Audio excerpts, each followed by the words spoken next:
I'm honored to introduce the voices of three young women, Katica Stevanovic, Nina Kustadic, and Natalija Petrovic, whose lived experiences reflect the courage and stories of students who didn't wait for permission to lead, they built leadership together. A testament to the power of a unified voice as an entire student body now recognized in their Nobel Peace Prize nomination as the students of Serbia. That was the moment I realized how strong we are. We had students from the Faculty of Medicine, as I said, pitching in for first aid. I remember before the plenum, all of us were sitting in a small room and crying because we were under such pressure. Each of the professors said that they were learning from us students. They were learning democracy. What sparked a lot of hatred among some people was that people started silently protesting all throughout the city for then 14, then 15, then 16 minutes, because at first we only knew about the 14 victims. These are the voices of a generation refusing to inherit the fear of the past. The bridges they blocked were never about stopping traffic. They were about opening a way forward. Stay with us as we listen to Katica, Nina, and Natalija, three women whose voices echoed the collective courage and impact of students of an entire nation. Through their stories, we witness how trust is rebuilt and how a future is shaped by those brave enough to stand together. I'm Liza Florida, and this is Women as Agents of Change, the Students of Serbia. I am your host, Liza Florida, and today's podcast is brought to you by 8 Billion Podcast in partnership with the International Peace Bureau. Our final episode is a very special one. It is a group of women representing the students of Serbia who are Nobel Peace Prize nominees. I would like to welcome Katica Stevanovic, Nina Kustadic, and Natalija Petrovic. Ladies, it is an honor to have you here today. Now, it has been 9 months since the collapse of the canopy on November 1st at the main train station in Novi Sad, which was undergoing a renovation as part of the state infrastructure project. A total of 16 people died, and the tragedy sparked a massive social and political crisis in Serbia that is still going on today. Now, can you walk us through the events of November 1st, which is called the fall of the canopy? Each of you have had different experiences and experienced the collapse differently. Can you share your personal memory from that day and how it shaped the commitment to protest? Well, that day was especially hard for me because it's kind of at the beginning of the protests. What sparked a lot of hatred among some people was that people started silently protesting all throughout the city for then 14, then 15, then 16 minutes, because at first we only knew about the 14 victims, and then another victim died, and then another victim died. So the exact time the canopy collapsed is 11:52 a.m. Personally, I was at the train station that morning.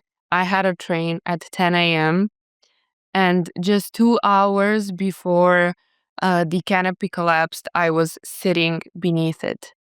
And at the moment when I found out that the canopy collapsed, and at that moment we had no idea what exactly happened, how many victims there are, how many injured there are, and nothing. I was traveling to some sort of camp for youth politics, and all of us there were politically involved young people activists of all sorts. And we were traveling to that camp and we watched those news. We read about what happened, watched the videos of the collapse, and it was a complete state of shock, especially for my two friends and I who came to Belgrade together on the train at 10 a.m. So yeah, those first few days were complete disbelief, a state of shock, a state of anger. The anger came way too early, if you're asking me, because that same day, the president lied that the canopy wasn't renovated. And they started deleting articles from the internet about the canopy being renovated. They started deleting information. We found information. We exposed them, put them on our personal social media, and they just started deleting all that. 1 minute it was there, the next it wasn't. And that became like a pattern they had for every bad thing that happens here.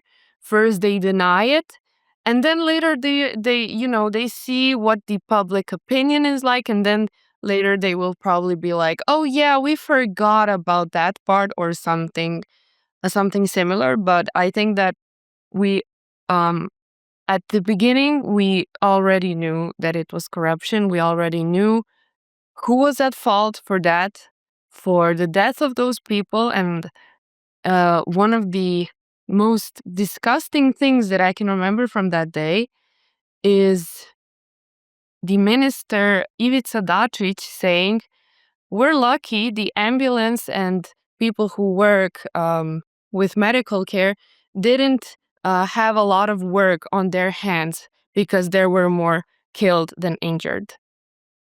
And I will end with that. Thank you for sharing that. It seems like the main, I feel like everyone, based upon all the talk so far, has felt like this utter shock. It's like a shock to the system that everyone could feel, whether you were next to the train station or not. It's just like it was a call to the collective of the people there. Nino, could you share with us a recounting of that day? Well, to be honest, my memory is usually pretty bad, and I remember everything from that day so vividly still. Um, I live quite near the railway station. I live like a couple of minutes from it. And I remember when it fell that we heard it, but we didn't realize what had happened, what had happened.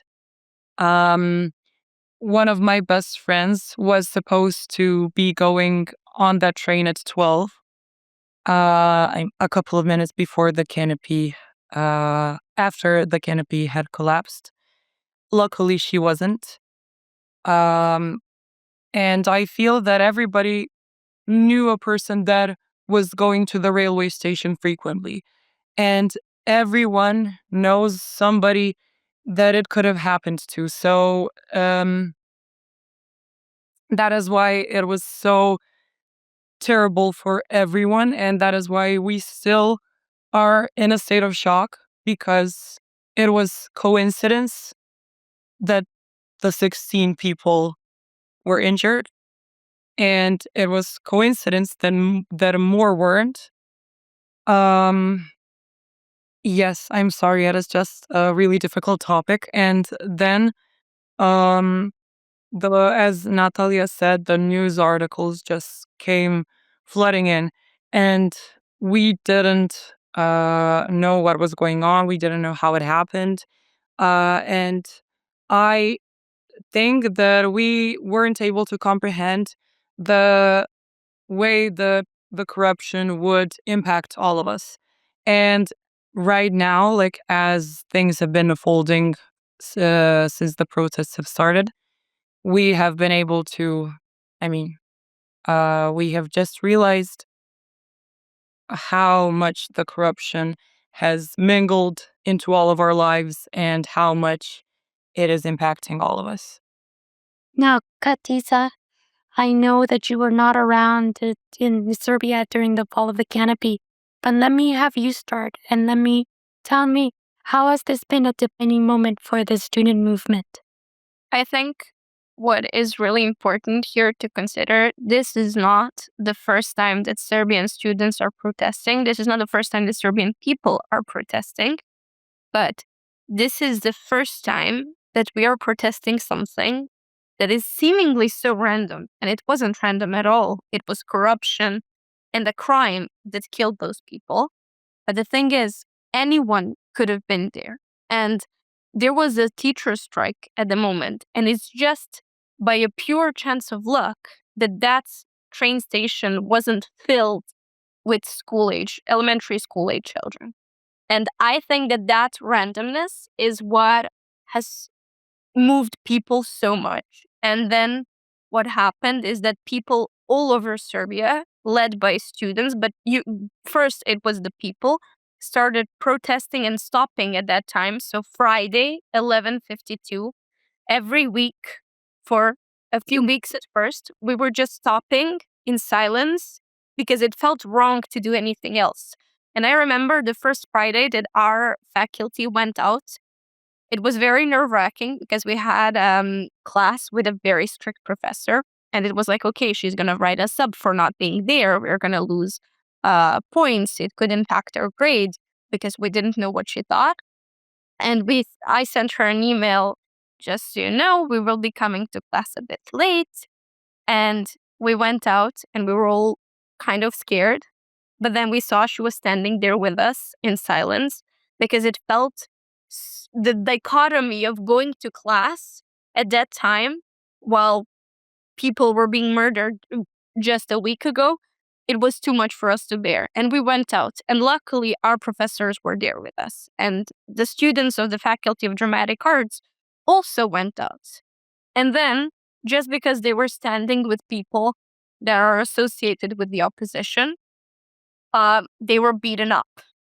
And the thing is, honestly, it's kind of ironic that these protests have started with something that was basically a mistake. They were supposed to beat up the people associated with opposition, but the students were there at the wrong place at the wrong time, and they got beaten up, and the Faculty of Dramatic Arts, in protest, blocked their own faculty, which is part of the Belgrade University of Arts. And this is not the first time. So we had students blocking the universities before, and it lasted for 104 days at the longest, so a bit more than 3 months. Currently, we are, I think, 9 months, so 8 months of the blockades. We are fighting. We far surpass them.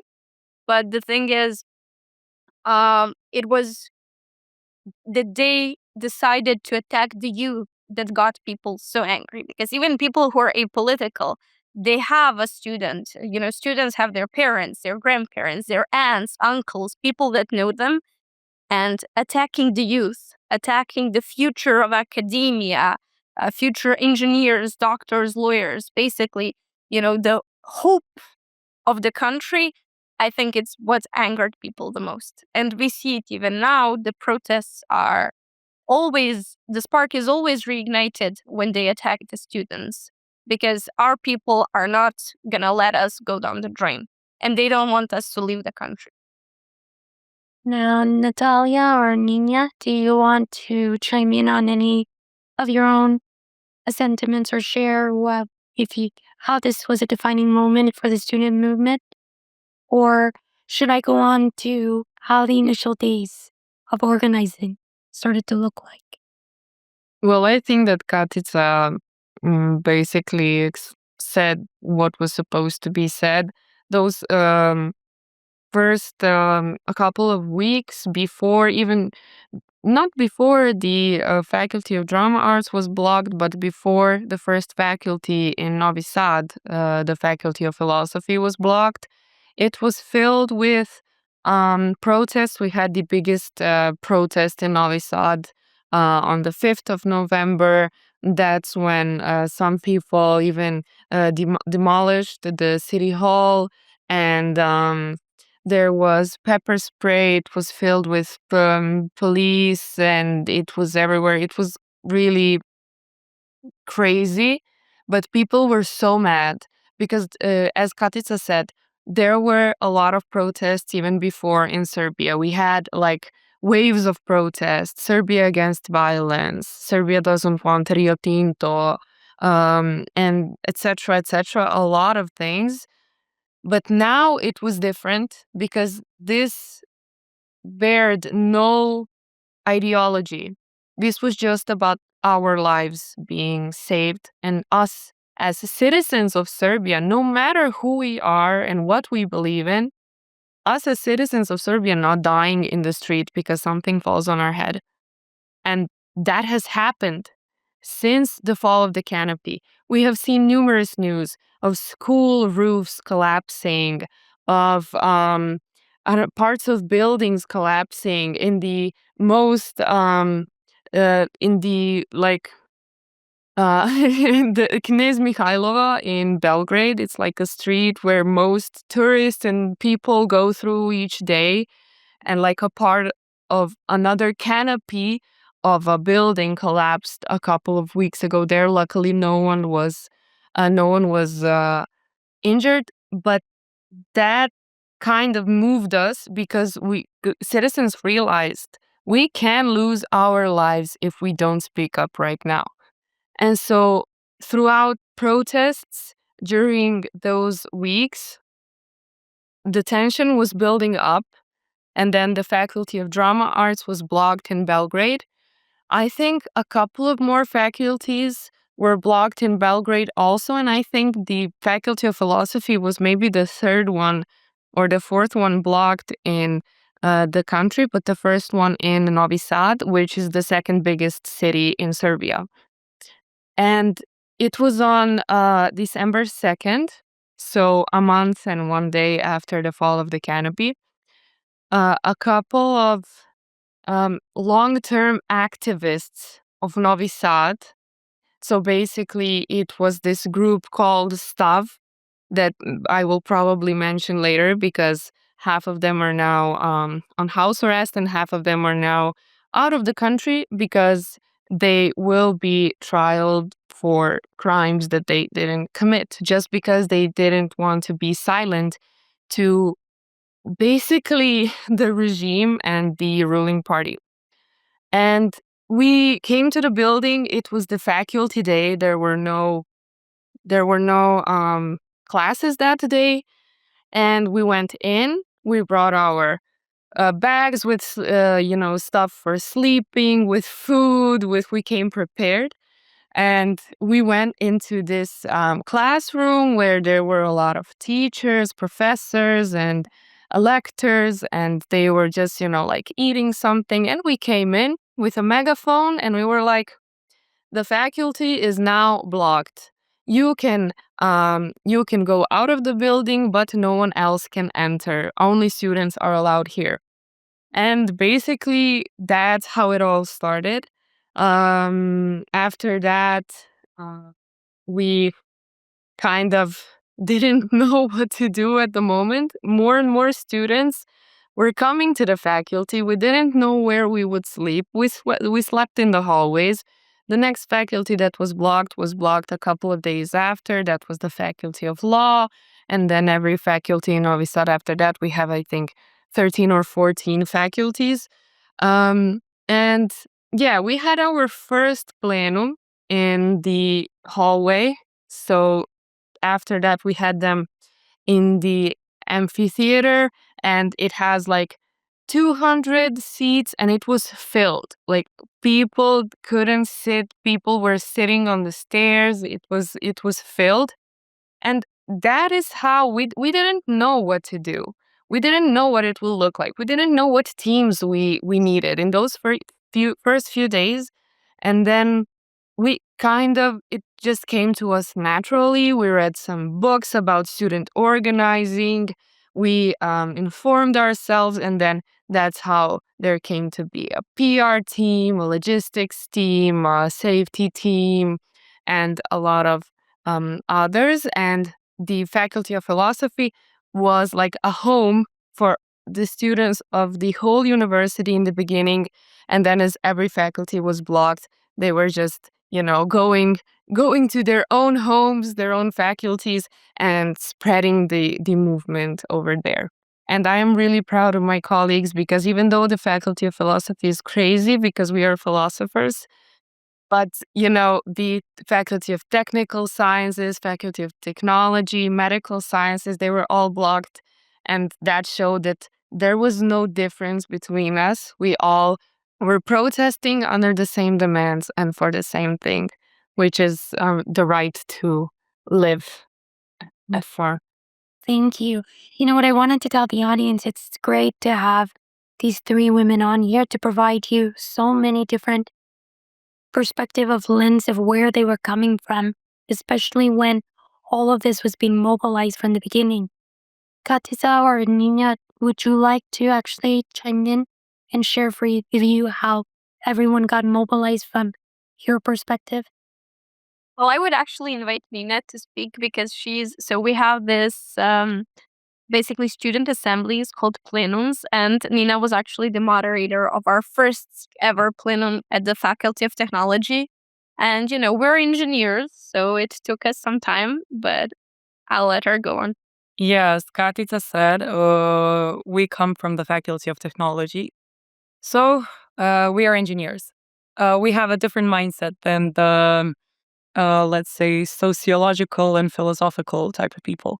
I remember what I love about our organization is that a lot of the people that had never met each other have come together. Katica and I have never met before the plenums, and now we have become such close friends because these protests have brought us together. Everything that we have went through since the beginning. But for our first plenum, I remember a couple of us, a couple of like-minded individuals had come together and realized that we too should start the blockade. And then the first plenum came.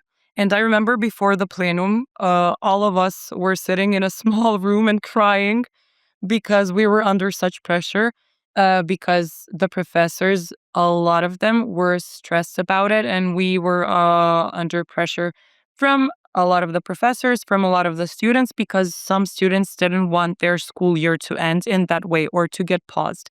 And I mean, we were diving into something quite unknown.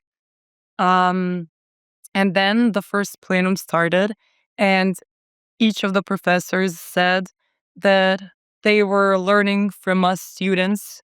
They were learning democracy. They were learning listening to one another. I don't know how to define it. I'm sorry. But we had taught them how to listen to one another. We had taught them how to um, listen even to not like-minded individuals, which is what democracy is all about, and I think which is something that had been forgotten in Serbia. And afterwards, I remember the logistics team was the first one to arise. We were bringing so much random stuff to the faculty, our mattresses, our pillows, and we were freezing and we were sleeping under 3 or 4 blankets because it was quite cold because it was December. It was the middle of December. Um, and that's when it all started.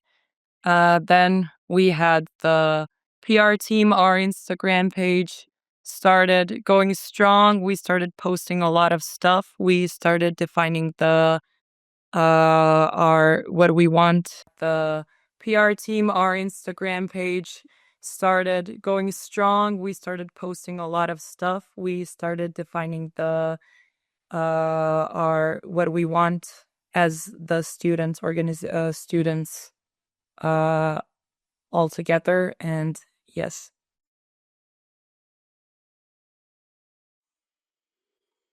Ladies, I just want to say, and I've been saying this to you in our communication, I'm so proud of you. You guys are a shining example as a new generation of what the future is going to hold as you come together.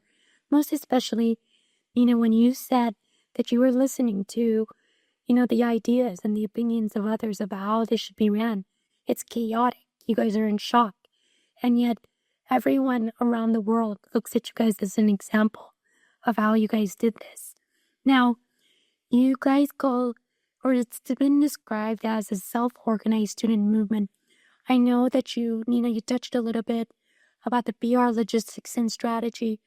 How did it? Would any of you guys like to also chime in on how this was coordinated across faculties? So, basically what we did is, as Natalija said, Faculty of Philosophy was kind of our beacon of hope and knowledge during those times because, they were very studious. They had all these examples from the past, from different countries. And then they were like, okay, before we had these teams. Now, of course, the PR team was very important because back then they didn't have internet. Social media wasn't as much of a thing. And then basically following their example, every faculty has made their own structure. Of course, there were some differences, but very fast, like a few days into the blockades when everyone was blocked. So there is 14 faculties and 33 institutions of higher education, which is like akin to a associate degree that were blocked. So 17 institutions in total, and the building of the rectorate, which is not a faculty of its own. So basically the 17 of us, there was, you would be calling people, and be like, okay, we want to set a meeting where we meet up and we discuss things. So we voted out because all of our decisions are made based on principles of direct diplomacy. We know that is not something that works when you look at a large institution like a country. But for us, it was very important that everyone has a right to speak up. Everyone has a right for their opinion to count. So we voted 3 people, and they had the first university plenum.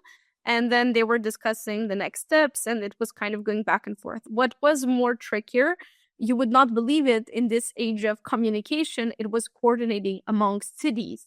Because, Novi Sad has 17 institutions, and we have a campus, which has been so valuable for us. Because if I need something, I can just literally walk over, and it's less than 10 minutes to the Faculty of Law or Medicine or Faculty of Technology and stuff. But Belgrade, they have like 40 institutions, and they are dispersed all over the city. We have faculties that are part of the University of Novi Sad, but they're actually not in Novi Sad. They're an hour away by car and things like that. So it was a bit difficult to coordinate it first. And of course, we had some quarrels and squabbles, but always, every time where we would start arguing or bickering about things, somebody would raise their hand and be like, guys, remember while we're here. And we would all get so quiet. Because you remember it. You remember the 1st of November, the way Nina and Natalija described it. And you're just like, okay, this is larger than me. This is larger than all of us individually in this room. This is a matter of survival. So that's how we got together. And that's what's been keeping us going for 9 months. Thank you, Katica, for sharing that. One of the things that I wanted to share was, I know that you just shared some of the challenges. I'm not too sure if any of you guys want to actually chime in on more of that. But what were some of the challenges that you faced organizing large-scale protests, some reaching the largest number in people protest history, especially in Serbia? Maybe some of you guys want to chime in on the March 15th protest? Well, considering logistics, I think Katica would be the best person for that. But before March 15th, I think we should just talk a little bit about the 1st of February, which was the largest, I said that the 5th of November was the largest protest in Novi Sad, but it wasn't. It was at that time, and it was only like Novi Sad people. But the 1st of February was the largest protest in Novi Sad, where citizens from the whole Serbia came to our city. It was 4 months from the fall of the canopy, and the it's not the logo, it's like the protest was called first, second on three bridges. In Serbia, it makes more sense, prvog, drugog na tri mosta, like the 1st of February on the three bridges, because we blocked the three bridges that connect Novi Sad with the other part of Vojvodina, which is Srem, and Novi Sad is in Bačka, and those three bridges are extremely important, especially because one is also a railway bridge. So it was, I think, 200,000 people came to that protest. We were planning it for a month, I think. I was in the PR team, the university PR team, where we were like thinking of marketing for the protest, the social media videos, tactics that we can use, how we can spread the word. We contacted independent media, talked to them. So the PR team was really busy at that time. That was the most important, I think, date from the beginning of the blockades up until that time in Novi Sad. And yeah, I think what is important to for me to say is that when it comes to PR, we don't only use social media and talking to mainstream media, but we also use like we have a team called Street Actions, which is basically a team that does the kind of logistics, and they do a lot of things. I'm not sure. I was a part of that team for some time, but I'm still not sure how I would define. They do a lot of things. And so they would go out at night and, spray paint like come to three bridges, the 1st of February, three bridges and stuff like that. All over the city, we had posters, we had a lot of things. So stickers were also very important. I'm really how I have them in the other room. I'm so mad at myself that I didn't remember to bring them. You can always go grab them. Yeah, I will. But yeah, I think the stickers, especially in the beginning, were really important for our movement, because they were all over the city, and people who are associated with the ruling class, or people who are manipulated by the media, they were always taking it down, and then we were mad, and then we were just making more stickers, and then you kind of knew and recognized someone's like stickers and badges. If they have a badge, then like they are protesting, they are on the right side, and you smile at them in the street. And it's still kind of a thing how we recognize each other. And there was during the spring, there was a period of time when everyone in the street just always had a whistle with them, and you could see like they were wearing it around their necks, like this. And you could just, because that was a period when you didn't know whether you would run into a protest in the street somewhere in the city, in any city, Novi Sad, Belgrade, Niš, anywhere. And most of the time you did run into a protest and blockades. And that was really, nice, because we had a feeling that people were doing something. We were doing something towards our um Ziel. Oh my God, I forgot the word. Towards our goal, of course. And yeah, that is something that is really, really important even now. And yeah, I think that would be it. But now I'm going to go and see if I have the stickers. So I just want to chime in for the logistics part. So street actions, actually the theme of logistics, as well as, the so-called guerrilla actions. So we were the one in charge of planning the 1st of February. And I remember it was in a meeting and we were brainstorming. So for 1st of February is 3 months from the tragedy. And we're like, okay, 3 months. We could do a 3-hour protest, which at that time seemed like so long because it was January and the protests were usually for an hour or so. And then somebody said, oh, we could block 3 bridges. And immediately we were like, that is impossible. That cannot get done. Do you know how many people you need to block 3 bridges? And also that's like highly illegal given that we are cutting people off, cutting the whole region of Serbia off from another. And then we did it. And at first, the first idea was that the protest would be 3 months, 3 bridges, 3 hours. But then we realized, we can do 3 months, 2 bridges, 3 hours. But then on one bridge, symbolically called the Bridge of Freedom, the protest actually went on for 27 hours in total. And what was tricky to figure out is that on the other side of the bridge, there is oncology center and center for people with cardiological and pulmonary issues. And we were trying, not to take away anyone's right for healthcare and medications. So we actually contacted the doctors and nurses we know. We had a list of people who were on call, so we would let them pass through the protest. We contacted the ambulance and we invited them to be on the protest the whole time. There was also the firefighters. They were there for the whole of 27 hours.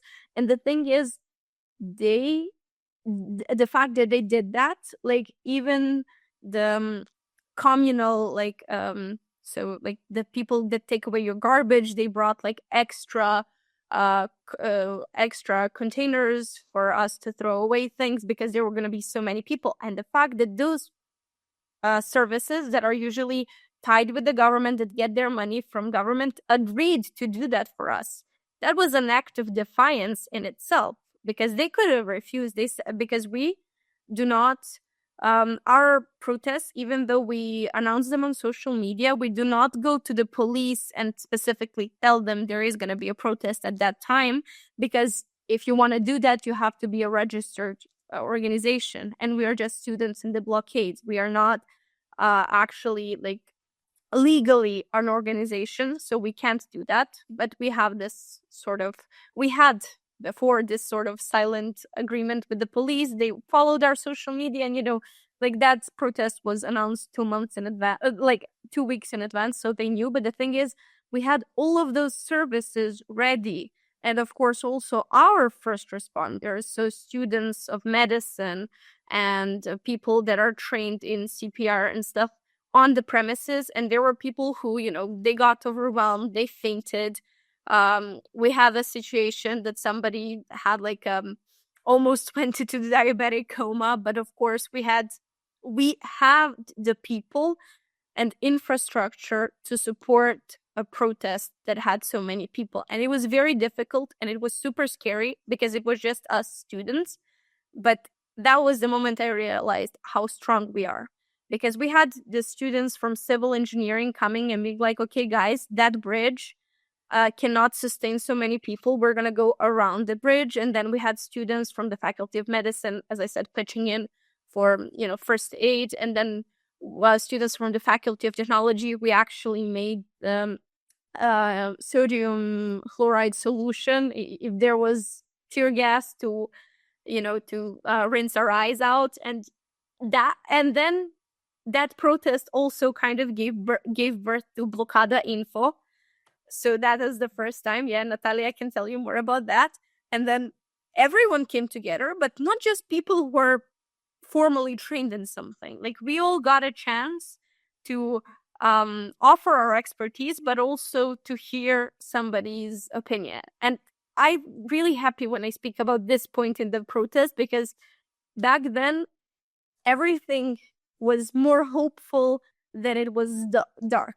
We have some dark moments now. We are rising from them, and we'll talk about them. But Blockada Info specifically, like first student independent media, that's crazy to me. Right before I get into the Blockada info, Nina, would you like to actually chime in? I know I set up the question as challenges, but as I have each of you chime in, it seemed to be that you guys took the best of what you guys were good at, and you somehow seemed to even manage as a community, take care of each other, be considerate. I'm utterly impressed, and I'm pretty sure the audience will be watching will be as well. So I thank you for chiming in. But Nina, before I get to the Placata question, would you like to chime in on Yes, of course. For the February 1st protests, I was in the creative team. So we did all the speakers, we organized the food, we organized all the extra activities, such as printing on t-shirts, such as all of these different stations. We had a basketball court because we wanted the people to stay at the protests for 24 hours and even more. What I remember is the moment where we were running low on food. We had so many people, and we didn't even know, we couldn't have comprehended beforehand how many people would show up on the protests. And how were we able to calculate how much food would we need for the 100,000 people that came to the protest? So at one point we were running low on food, and a friend of mine and I just sat down and started thinking and calculating in our heads. But we have had, since the beginning of the protests, a lot of amazing people that have helped us. And without them, we wouldn't have been able to come so far as we have come now. So we managed to get more food. And yes, I mean, that was one of the challenges because it was really cold outside and people were under in the tents, and we had to bring more blankets for them, and we had to Katica was in the logistics for the fire things. I don't know how to define them in English, but it was a lot of stuff that we had to think about. We also had to think about what we would do with the garbage afterwards, because what I'm really proud of is that after each and every one of our protests, we clean everything. We have never left trash on the streets after, because we take care of our country and we take care of our cities. And that was the same as February the 1st. So yes, and there was also, because of course we didn't have signal on our phones, so we always use like talkie-walkies. I don't know how to say it in English. And walkie-talkies? Or like, yeah, walkie-talkies. yes, Yeah. walkie-talkies. Yes, Yeah. I sometimes mismatch the word. Anyways, we use the walkie-talkies, and at one point even they ran out of battery, and so we were in the dark and we didn't know what to do. And then you always have to think of new ways of, and then people come to us and they give us aggregates, and then we recharge them on them. And so much logistics goes into each and every detail, and I am so proud of everyone that has organized anything, because I know that we have come so far and that we have grown so much. I maybe that is I mean, we have grown, maybe we shouldn't have grown so much, maybe we carry too much on our shoulders. But I feel that, I don't know. When I watch the people around me, I see what amazing humans they have become. Thank you so much for sharing that. I am, like I said, I'm utterly impressed at just hearing all the stories of how you guys came together. You guys are probably the age of my son who's 30 year in college. So to really see how mindful, how, you know, how you guys all mindful of each other and how you want to feed each other, how you thought of, there'd be too many people on the bridge and the cancer center that's across the way. I can't begin to tell you what amazing human beings you are. And, Katica actually started speaking about the birth of Blockada. So, Natalija, I'm going to have you talk about that. How did Blockada Info come to life? And what role does independent student journalism play in documenting and sharing the truth?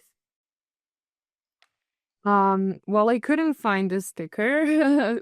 I will send you the visual that we printed, but I do have a Blockada Info sticker here with the logo.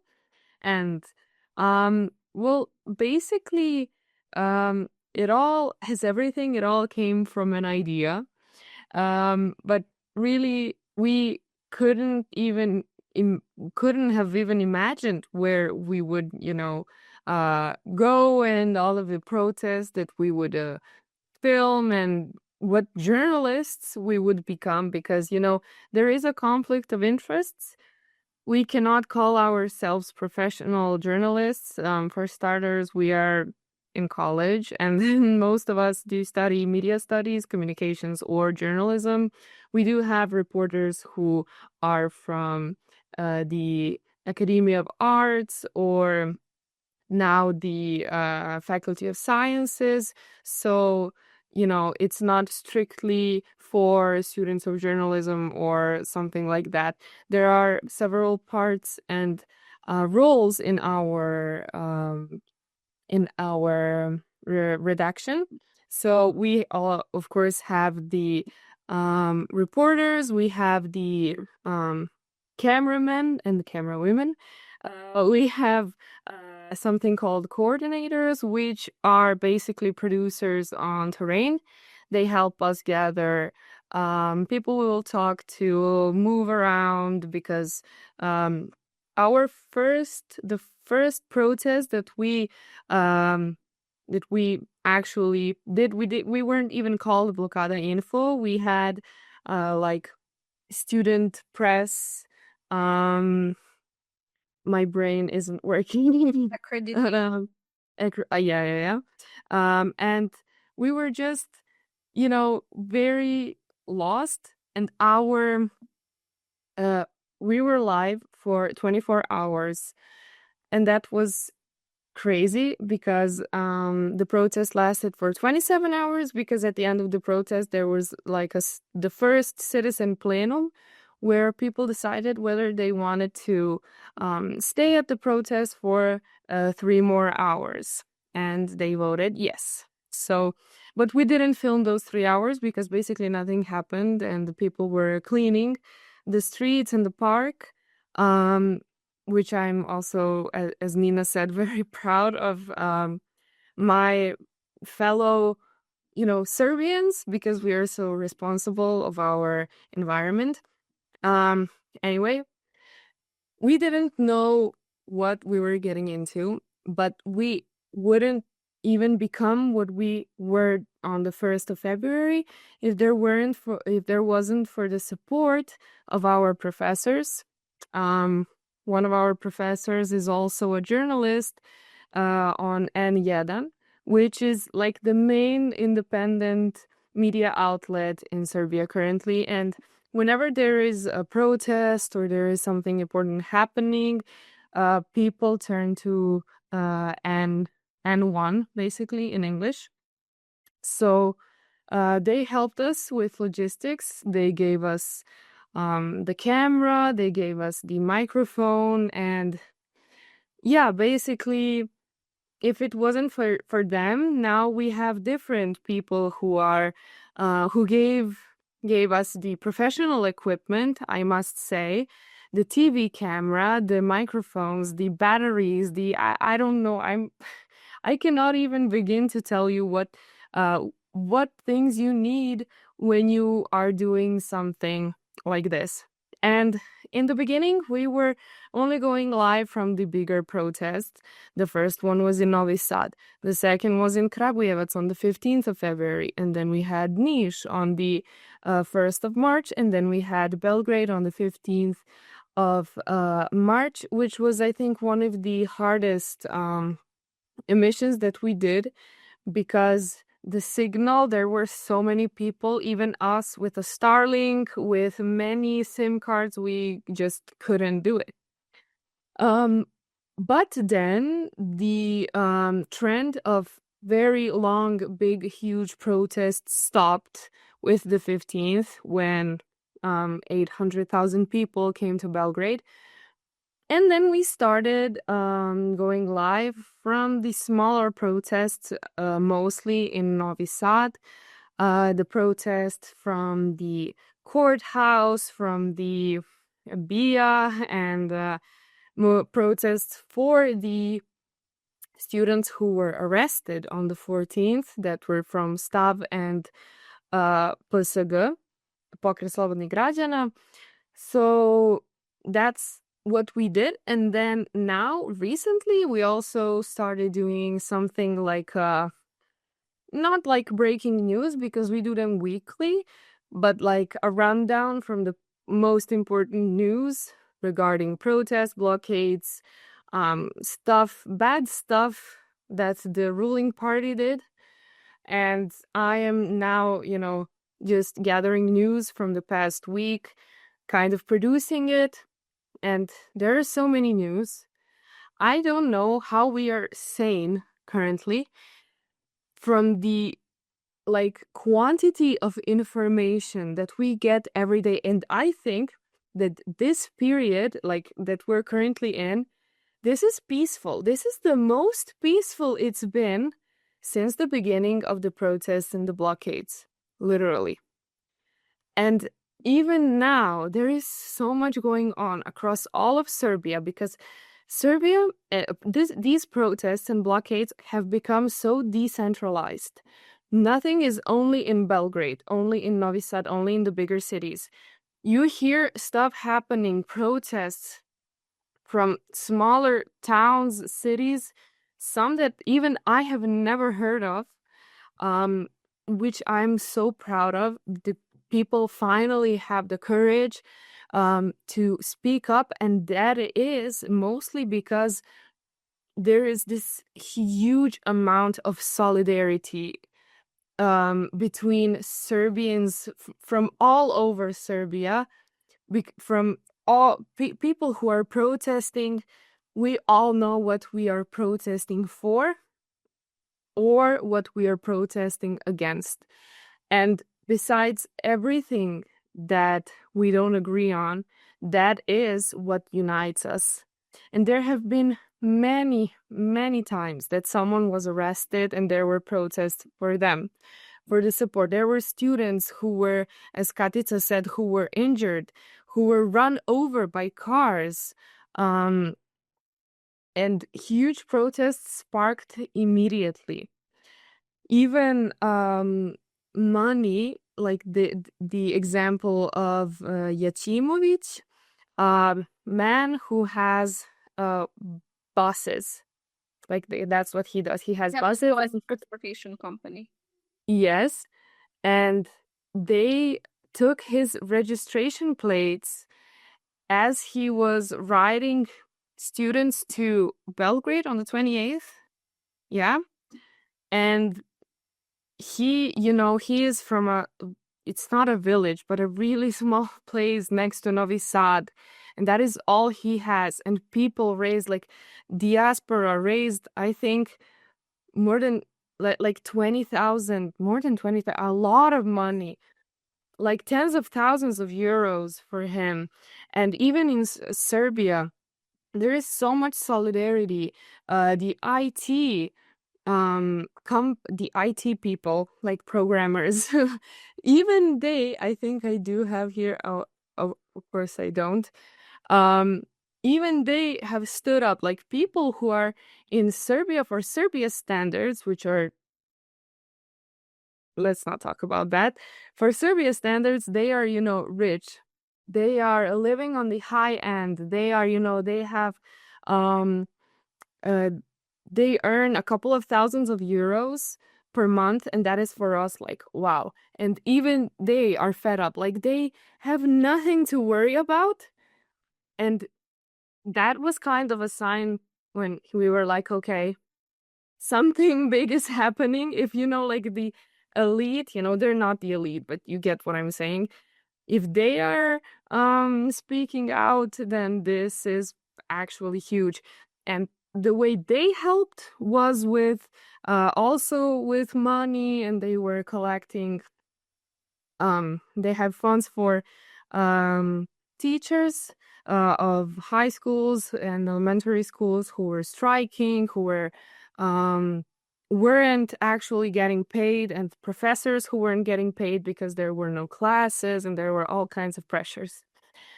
So basically, let me get back to Blokada Info. We're a small, redaction of, I don't know, maybe there are like 30 or 40 of us. And we have had people, even more people come to us, work with us. And I think in Serbia, the media scene is like the opposite of plural. That it's, it's very bad. Basically, it's either a couple, like a few, literally 3 independent TV stations, and everything else is just propaganda machinery by the Serbian Progressive Party, literally. And we have also more free portals online and stuff like that. But when it comes to youth media, before this, we weren't actually interested in anything. We just wanted, most of students just wanted to finish their faculties, find a job, or get out of Serbia. That's it. But now we actually had a chance to do something that wasn't bare survival, even though we are fighting for survival. But we were able to be creative, to show our qualities in this movement, and to work on our personalities, and to work on basically everything, every part of a personality that you can, imagine. You will work on that because you are surrounded with so many different people. You learn about yourself, and you learn about everyone else, basically. And we were the first like student thing media that happened. There were some other in Belgrade and in Niš, but I think they aren't as popular as Blokada Info, because we were the first that started, and we actually, like, live for 24 hours, live for then 15 hours or whatever, we were there. And, people are kind of got used to us, and people stop us on the street or somewhere when we're at work and nowhere connected to the blockades and the faculties. And they're like, are you in Blokada Info? And that is what warms our heart. That is literally beautiful. And they always, compliment us. And we, don't take that for granted. The trust people have in us, even though, as I said, there is a conflict of interest, we do try to be professional as much as we can, because, journalism and PR doesn't work together. That's what we, like, the first and most important thing we learn in media studies. So, yeah, I think I will stop now here because I can go on forever. But there is also, there is one, like, web portal of our university, which is called Univerzitetski odjek. But they have actually, it's students from journalism in the Faculty of Philosophy, but they have remained professional. They have remained objective. Meanwhile, we as media of students in the blockade, it's, kind of different. And they also report on many other topics while we focus on just these that are connected to our movement and everything that is going on. You know what it sounds like, ladies? You guys are birthing a new nation, completely different, with a whole infrastructure of everything you could have ever wanted. It is going to be a dream nation.